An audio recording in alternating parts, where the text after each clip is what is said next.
So stupid. I can't believe I didn't hit record.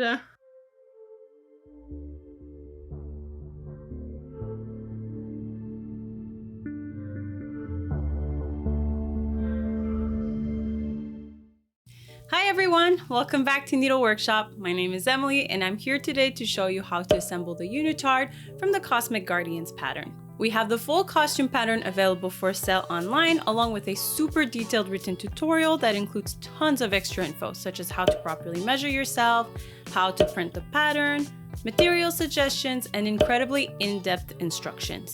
We also have a few pieces of the outfit available as individual listings in case you're not interested in the full bundle. The link to all these wonderful patterns will be available in the description box below. As always, I suggest making a mock-up before starting. This is important since no two bodies are exactly the same, so this will allow you to test the fit and make any necessary tweaks before making your final costume. It's particularly important for this pattern since we're dealing with a form-fitted unitard, which can vary greatly in fit depending on the stretchiness of the material and your body. Additionally, make sure to use a fabric similar in stretch as your final fabric to make your mock-up.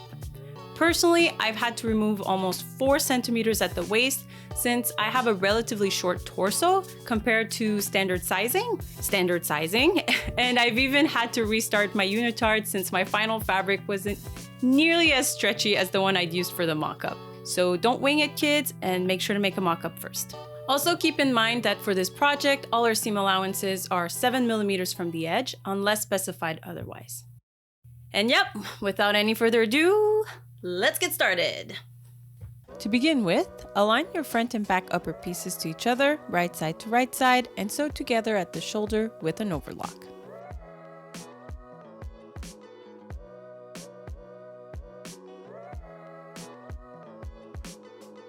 Next, you'll need to prepare your sleeves. We have several combinations available with our pattern. I'll be using combo C for my unitard. I'll start by sewing the accents to each other, right side to right side at the outer edge.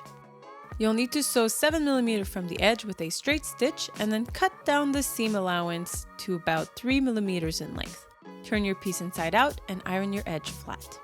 Take the unstitched side and align it to the right side of the hem of the sleeve B bumps.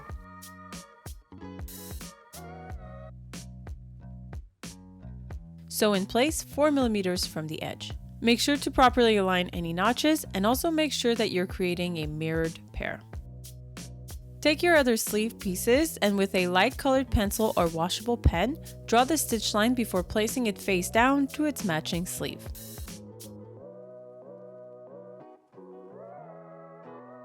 The double notches of each sleeve should match up perfectly and your fabric should be right side to right side.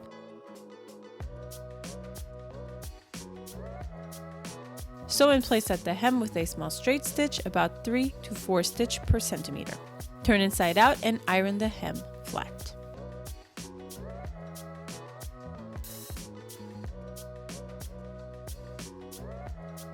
Next, you'll want to overlock the crown pieces together and also sew the 2 pieces together at the stitch line. Again, you'll want to use a small straight stitch for this since this will allow your fabric to retain some stretch.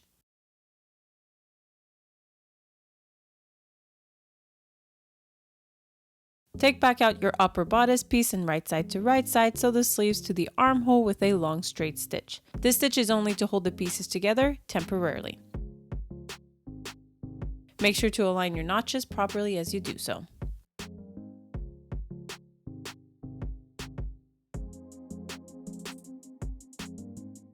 Take out the other upper bodice piece and right side to right side, align properly and sew it in place at the armholes using an overlock stitch.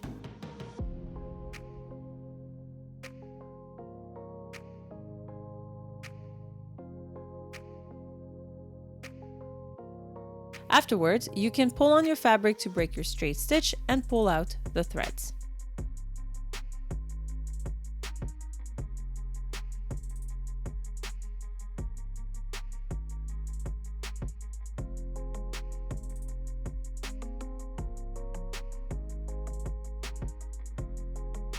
Turn your piece inside out.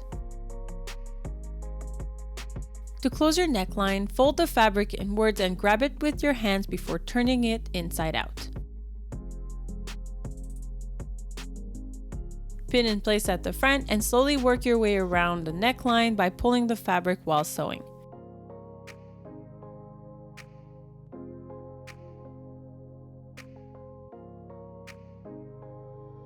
Make sure all your notches and seams are properly aligned.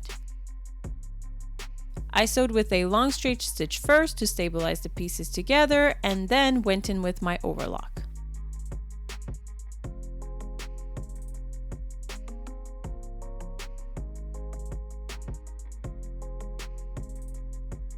If you do this, make sure to remove the straight stitch afterwards.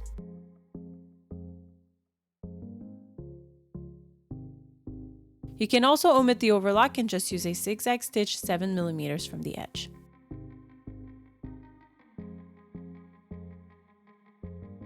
Turn inside out and iron the neckline flat.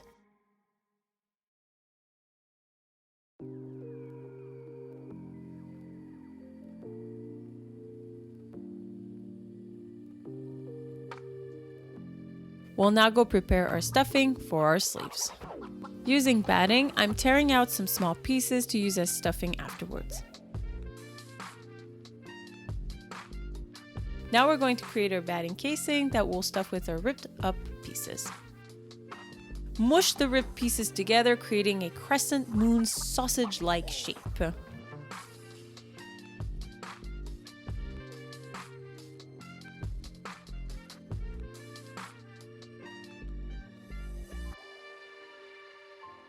Place it in the batting and wrap it around before cutting it to shape.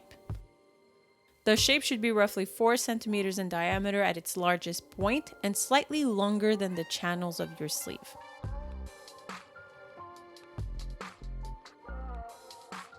Sew the wrapping shut with a very rough hand stitch. The technique will just help smooth out the shape once it's stuffed into your costume.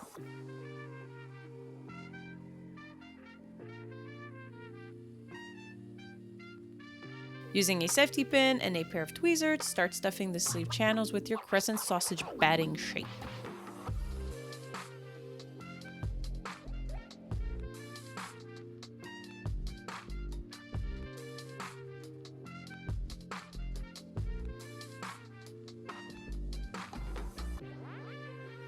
Once your sleeve is stuffed, you can cut the excess batting at the openings before getting back to sewing.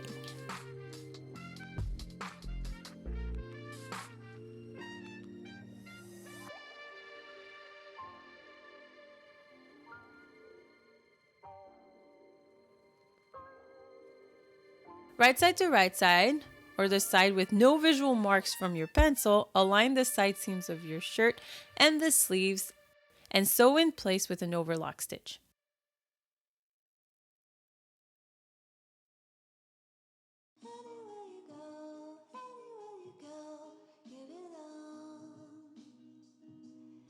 Take the excess of the stitch at the sleeve and slide it back into the stitch using a blunt needle or a leather needle.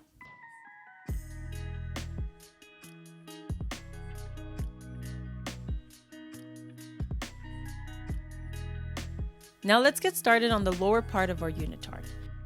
It's important to note here that if you plan on attaching your bow to the back of the unitard only with no additional understructure, I highly suggest lining the back piece with an additional layer that is much more rigid or less stretchy, but still somewhat stretchy. Otherwise, you will need an underlayer such as shapewear to help keep your bow in place. We go into more details as to why this is important in our manual. Start by aligning the front and back pieces to each other, right side to right side. Sew together with the overlock at the side seam.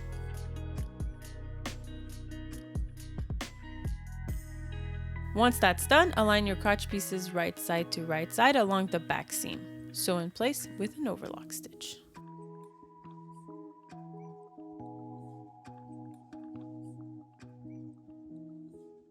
Place the two pieces to each other, right side to right side, and sew together all around the lower opening.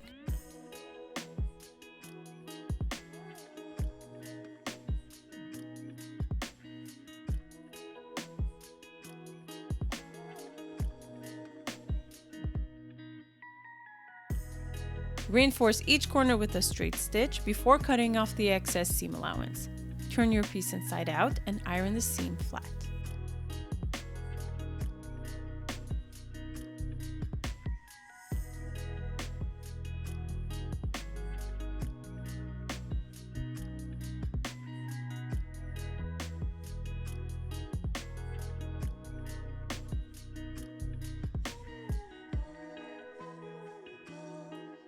Using a long straight stitch, sew the top part to each other wrong side, 1 cm from the edge.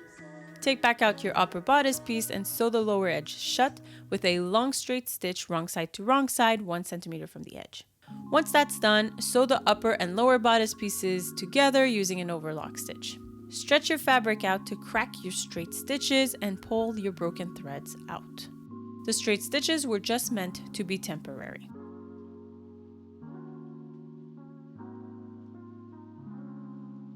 To finish off the piece, you'll need 3 large snaps at the crotch area. Having the opening at the crotch will give you easy access for pee breaks while wearing your costume, which will be extremely convenient. And with that, your costume is done. If you're wondering what all the other snaps are for, you'll need to check out our videos on the making of the other pieces.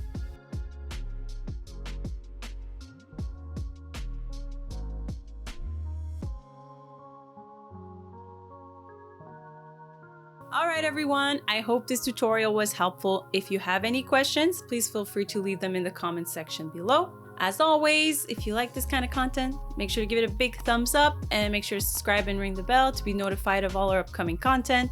This really helps the channel.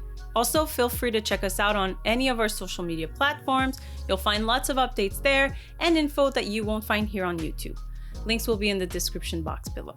And if you ever use any of our patterns, feel free to let us know. We love seeing and sharing your work. So yeah, I believe this concludes today's video. So until next time, good luck with your projects, guys. Bye-bye.